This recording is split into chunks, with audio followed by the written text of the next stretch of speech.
Hello friends and welcome to Net Forum. The topic of today's discussion is concept of multiple inheritance and resolving the ambiguity. To explain it, we will going to use a different diagram which is something like this. This is class C1 and it is being inherited by C2, then C3, and C2 and C3 are being inherited by C4, right? So multiple inheritance is in this particular region, right? This is a single level inheritance.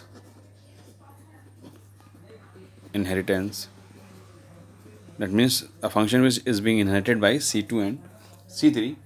And now let us say that the function which is being inherited is func, F-U-N-C. Func function is there, and F I will take as a small and capital both, so no problem.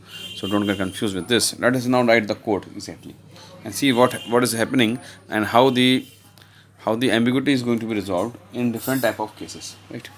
So this is a case 1. Firstly, we going to write case number 1.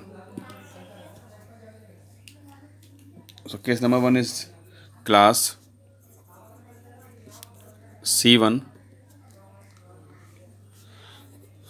def func, and of course the self keyword, then print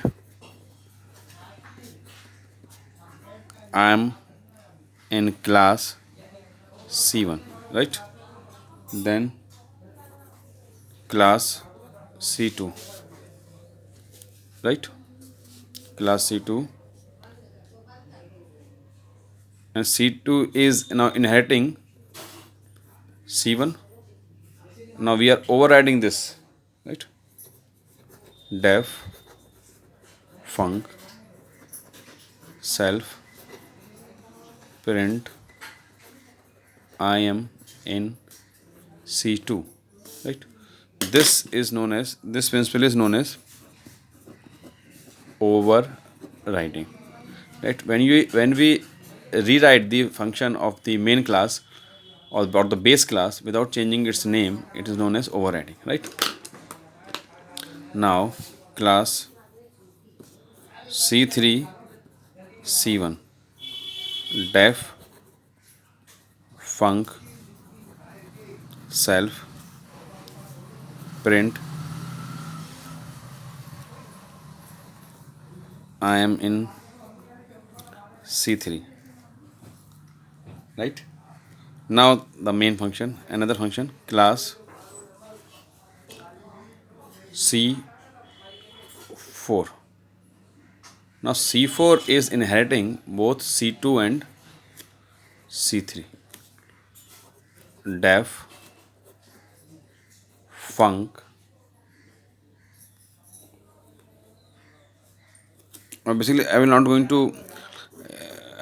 to make the syntax of this function. I will just going to write here a keyword known as pass, right? I will not going to write any function here. I am just going to write pass, right? Now suppose now when we create the instance, let's see what will going to be happen to resolve the concept of ambiguity. We create an object obj equal to C4, right? And we're going to call the obj dot func. Now the your exercise is what will be the answer, what type of function C4 will going to call, whether it will going to call the function of C2, that is this function, or we are going to call C3, that is this function, right? So but the answer is I am in class C2. Why? Because to resolve the ambiguity, C4 will going to first see the function having the name func in C2. If it will not find C2 here in func, then it will go to C3, right? तो क्या हो रहा है यहाँ पे, class C1 लिया हुआ है, उसके अंदर एक फंक्शन है फंक नाम का, उसको यहाँ पे C2 में ओवरराइड करा, सिमिलरली C3 में भी ओवरराइड किया, और C4 में मैंने इसको मल्टीपल इनहेरिटेंस यूज़ करते हुए इन दोनों को यूज़ करा और फिर पास करा। यहाँ पे कुछ भी मैंने क्रिएट नहीं करा, यहाँ पे कुछ करना भी नहीं था, हमें केवल कि उसको एक इंस्टेंस बना करके उससे कॉल करवाना था। मैंने वही किया, यहाँ पे obj इक्वल टू C4 करा, फिर मैंने ऑब्जेक्ट डॉट फंक फंक्शन को कॉल किया। तो फंक फंक्शन जो कि दोनों जगह पे इसमें भी है और C2 में भी C3 में भी है, तो फंक फंक्शन जो है वो C2 से कॉल होगा। क्यों? क्योंकि सबसे पहले यहाँ से कॉल होगा, जो भी पहले यहाँ पे लिखा होगा आपका क्लास का नाम वहाँ पे कॉल होगा, फिर वहाँ से फिर अगर वह यहाँ पे फंक्शन नहीं मिलेगा तो वो अगले वाले में कॉल होगा। इस तरीके से जो है वो एम्बिगुइटी को सॉल्व करते हैं। ये आपका पहला केस है। अब आइए एक दूसरे केस में देखते हैं कि क्या होगा। हम लोग ने जो सिंटेक्स लिया हुआ है वो यही है, ठीक। C1 C2 C3 C4 क्या कर रहे हैं, C1 से फंक नाम का फंक्शन ले रहे हैं जो यहाँ पे ओवरराइड करेंगे, फिर यहाँ पे ओवरराइड करेंगे। अब यहाँ पे दोनों जगह फंक फंक्शन हो जाएंगे। इन दोनों फंक फंक्शंस को फिर C4 में हम इनहेरिट करेंगे और जब हम कॉल करेंगे तो कौन सा वाला कॉल होगा, ये वाला कॉल होगा। क्यों?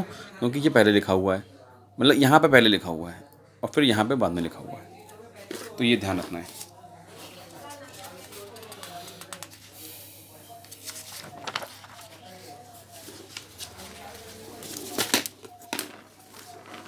Now friends, case number 2। Case number 2 में हम देखेंगे कि इसमें क्या डिफरेंसेस हैं और कैसे फंक्शन जो है वो आपका कॉल होता है, ठीक है। थोड़ा चेंज होगा इसमें, देखते हैं क्या है। Class C1 def func self print I am in class C1 class C2। अब यहाँ पे मैं जो है वो कुछ भी नहीं लिख रहा हूँ दोस्तों, यहाँ पे मैं सिंपल एक पास दे दे रहा हूँ। Pass class C3 C1 def func self print I am in class C3 right, then class C4 C2 C3 and again I will, यहाँ पे मैं फिर से पास ही लिखूँगा, पास। और अब मैं उसे कॉल करवा लूँगा इसके कमांड प्रॉम्प्ट पे जा कर के, और यहाँ पे मैं वही लिखूँगा obj इक्वल टू C4 और obj डॉट फंक। अब क्या आएगा आंसर? अब देखिए, जब obj डॉट फंक कॉल होगा तो C4 में देखेगा कि भाई यहाँ पर तो पास लगा हुआ है, तो गो टू C2, C2 पे जाकर यहाँ पास लगा हुआ है, then it will go to C3 और C3 से ये कॉल कर देगा और इसका आंसर आ जाएगा आई एम इन क्लास C3, ठीक है। तो इस तरीके से जो है वो आपका फंक फंक्शन जो है वो कॉल होता है। तो एम्बिगुइटी को सॉल्व करने के लिए दोस्तों हम लोग जो है वो फंक्शंस को कॉल करते हैं, ठीक है। ये आपका एक दूसरा केस था, कैसे हम एम्बिगुइटी को सॉल्व करते हैं। अब मैंने अगर मान ली यहाँ पे कोई फंक्शन, यहाँ पे मैंने फंक को डिफाइन कर रखा होता और मैं यहीं पे फंक को कॉल करवाना होता, तो मैं क्या obj डॉट फंक कॉल करता तो मेरा यहीं से कॉल होता, क्योंकि यहाँ पे डिफाइन कर दिया मैंने। अगर मैं डिफाइन नहीं करूँगा यहाँ पे तो वो बाकी में ढूंढेगा, अगर डिफाइन कर दिया होगा तो वो यहीं से ही लेगा, ठीक है।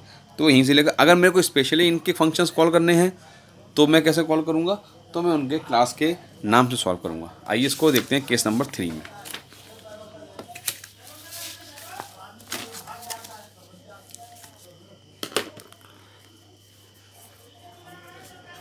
Case number 3, class C1 def func self print C1 class C2 C1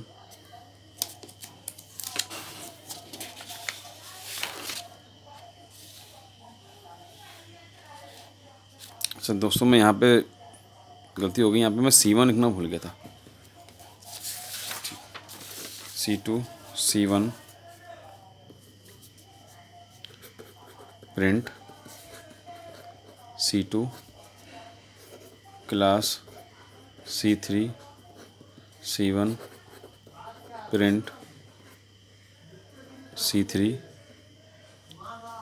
class C4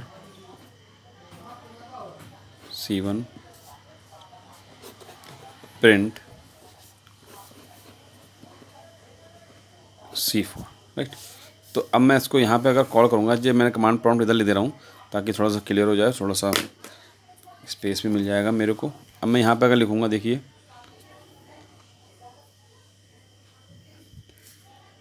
OBJ equal to C4, right. तो ये हो जाएगा OBJ डॉट। अब मैं जब फंक कॉल करूँगा तो इसका आउटपुट आएगा C4, ठीक है। अब जब मैं कॉल, अब मुझे मान लो कि ये मेरे को C3 और C2 और C1 कॉल करने हैं, तो अब इस OBJ से तो कॉल होंगे नहीं, क्योंकि मैंने इस फंक्शन, क्योंकि मैंने यहाँ पे क्या करा है,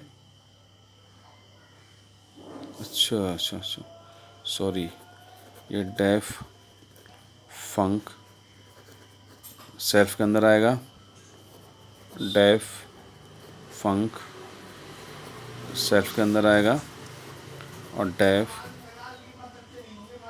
फंक सेल्फ के अंदर, ठीक है। सब नाम सेम रहेंगे।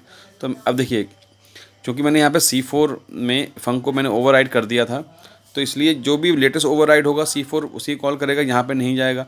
अब मुझे मान लो C3 और C2 को ही कॉल प्रिंट करवाना है, तो मैं क्या करूँगा, इससे तो होने से रहा।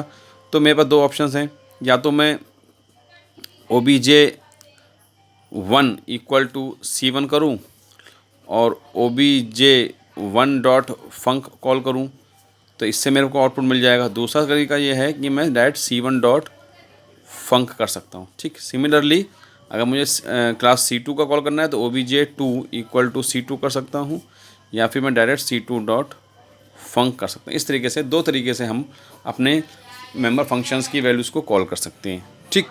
तो ये एक छोटा सा एक्सप्लेनेशन था कि हम एम्बिग्यूटी को कैसे सॉल्व करते हैं। एम्बिग्यूटी सॉल्व करने के लिए अगर ओवरराइड कर दिया है फंक्शन, तो लेटेस्ट वहीं से उठाएगा, वरना इसमें देखेगा C2 में, फिर अगर C2 में नहीं मिलेगा तो ये कहाँ देखेगा, C3 में देखेगा, ठीक। ये आपको ध्यान रखना है थोड़ा सा जब भी हम एम्बिग्यूटी प्रॉब्लम को सॉल्व करें, ठीक है। Thank you very much. मैं अगले लेक्चर में मिलता हूँ आपसे, जिसमें मैं जो है वो आपको थोड़ा सा एक्सेस मॉडिफायर्स के बारे में बताऊँगा कि प्राइवेट मेथड्स, पब्लिक मेथड्स, ये सब क्या होते हैं, ठीक है। आपको मेरा चैनल अच्छा लगा हो तो प्लीज़ सब्सक्राइब करिए। Thank you very much.